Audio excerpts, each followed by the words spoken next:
amis, chers tous, merci d'être venus ce soir à ce café politique que nous avons le plaisir d'organiser à Pauillac. Comme vous le savez, nous avons depuis le début de cette campagne au mois de décembre comme principe et comme fondement de notre engagement politique avec Christian Bella, mon suppléant, d'aller à votre rencontre au travers du porte-à-porte, en allant vous voir sur les marchés, en vous écrivant, en allant à votre rencontre en toutes circonstances. Et depuis donc des semaines et même des mois, car nous avons travaillé déjà au temps de la primaire, nous allons dans toutes les communes de notre circonscription du Médoc. Il y en a 57. Et nous sommes sur le point d'être allés à la rencontre de chacun d'entre vous. Ce soir, nous sommes très heureux d'être à Pauillac, car évidemment c'est une ville emblématique du Médoc. Elle est connue dans le monde entier. Et pour nous, c'est un honneur et un plaisir d'échanger avec vous ce soir. Évidemment, nous sommes dans un contexte de tempête politique inouïe, hors norme, que personne n'a jamais vu, ce qui fait que beaucoup d'entre nous sont désemparés, ou en colère, ou au contraire remotivés. Toutes les émotions, nous les croisons sur notre route avec chacun d'entre vous. Nous sommes à votre écoute et nous sommes dans le dialogue pour comprendre vos interrogations et pour y répondre. Et moi-même, je suis comme vous, un être humain, donc j'ai mes interrogations, j'ai mes réactions. Et je me rappelle que je n'ai jamais fait de politique avant l'année dernière et que je me suis engagée parce que les temps étaient durs. Au mois de janvier 2015, il y a eu les attentats. Et à Paris, c'était les attentats de janvier 2015 avec Charlie Hebdo, mais aussi l'hypercachère, mais aussi la policière qui avait été tuée à Montrouge, et aussi une petite fille qui avait été transformée en bombe humaine sur un marché du Nigeria, le samedi qui a suivi à Paris. Et ça m'avait profondément bouleversée. Je me suis dit, qu'est-ce que je peux faire pour la paix dans le monde? Qu'est-ce que je peux faire pour mon pays? Et la réponse est venue quelques mois plus tard, 3 mois plus tard, parce qu'il y a eu les départementales dans le Médoc. Et là, eh bien, il y a eu une sanction, je crois un vote de colère, qui témoignait de l'abandon d'une partie de notre territoire avec le Front National, qui a donc été élu pour la première fois dans toute l'Aquitaine, au mois de mars 2015.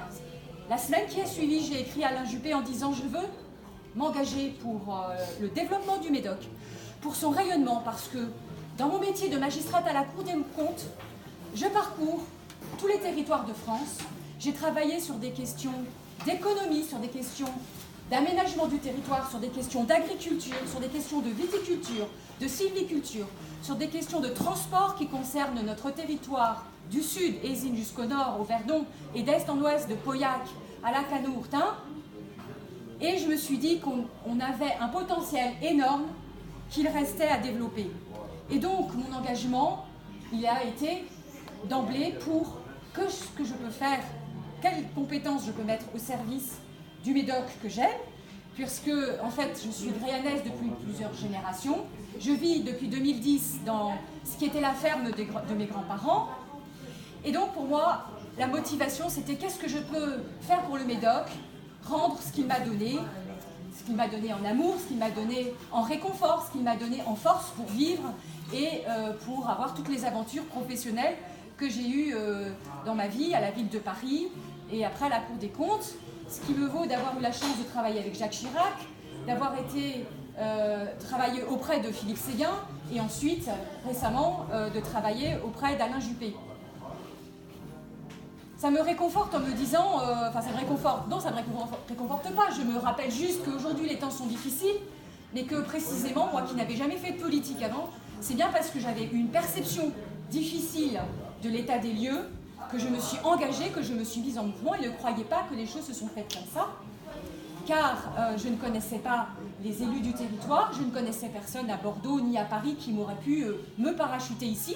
Je me suis battue en disant, je suis la personne qu'il vous faut pour être votre porte-parole, pour faire en sorte que ce Médoc, qui parfois se transforme en grande banlieue, galopante d'abord, aux portes de Bordeaux, et ça remonte sur notre territoire, j'ai envie d'inverser la tendance, car on a un potentiel magnifique pour pouvoir créer vraiment les conditions d'un développement économique, et j'ai envie de mettre toutes mes capacités, toute mon énergie au service de ce projet, devenir un partenaire de Bordeaux et de Paris avec, si vous me faites confiance, moi comme député, votre porte-parole, d'où mon slogan, la parole est au Médoc. Et c'est comme ça que dès le début, ne connaissant personne, n'étant pas encarté, venant de la société civile, je suis allée à votre rencontre, j'ai pu réunir des centaines de personnes et remobiliser les Médocains sur des projets concrets dont je suis prête à discuter avec vous à l'occasion de la primaire.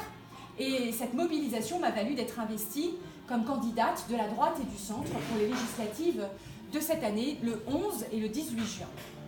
Voilà un petit peu le sens de ma présence aujourd'hui, et j'insiste un peu sur ça aujourd'hui parce qu'effectivement, tout comme vous, les tempêtes qui nous agitent, les uns et les autres, me ramènent à ce qui finalement était aussi un temps difficile du début de mon engagement. Et ça me remotive plus que jamais, d'autant plus, chers amis, que je vois les gens venir vers moi en me disant « Quand même, vous êtes là avec nous, j'ai refusé votre tract, mais je reviens vous voir parce que j'ai envie de savoir qui vous êtes, qu'est-ce que vous proposez, parce que vous êtes là malgré tout. » Et ça, je crois que c'est la marque de fabrique d'une équipe qui grandit chaque jour, malgré les conditions difficiles. D'ailleurs, vous êtes les bienvenus et vous pouvez rejoindre l'équipe, car nous avons d'ici le 11 et le 18 juin besoin de renforcer nos équipes pour continuer d'aller vers les uns et vers les autres, pour être dans ce dialogue, à l'écoute, réconforter et dire oui, on peut faire plein de choses. Et je trouve que Pauillac est emblématique, tout à fait emblématique de tout ce qu'on peut faire pour le Médoc. J'ai envie que le Médoc soit connu, pas seulement pour son vin, mais aussi pour sa terre, pour aussi son développement économique, en partenariat évidemment avec le développement de la métropole, en partenariat avec d'autres territoires, nous ouvrir, évidemment il y a le désenclavement, mais c'est nous ouvrir, voir les expériences qui se passent ailleurs et les transposer chez nous. À cette occasion, moi j'ai déjà écrit à la présidente de l'Estonie, parce que c'est un territoire qui a une échelle comparable à la nôtre, et c'est un territoire où il n'y a pas notre vin magnifique, évidemment, mais il y a les lacs et les forêts, et c'est un territoire qui a réussi à se développer alors que les conditions de départ n'étaient pas évidentes. Et elle m'a répondu, cette femme, cette présidente de l'Estonie. C'est pour vous dire que j'attends pas d'être élue pour agir pour le Médoc, pour son développement, pour son rayonnement, parce que je vais vous raconter une anecdote qui va vous rendre un petit peu triste. L'année dernière, j'étais lors d'un séminaire à Paris en train d'expliquer que mon ambition, mon projet, c'était de travailler au développement du Médoc. Et on m'a répondu, le Médoc, c'est quoi comme entreprise? Ça veut dire qu'il y a des gens qui aujourd'hui ont perdu la culture du vin, qui ne savent pas que Pauillac c'est le Médoc, qui ne savent pas que le Médoc c'est autre chose que du vin, et pour qui on a à faire un travail pour le faire connaître, tout comme on fait connaître.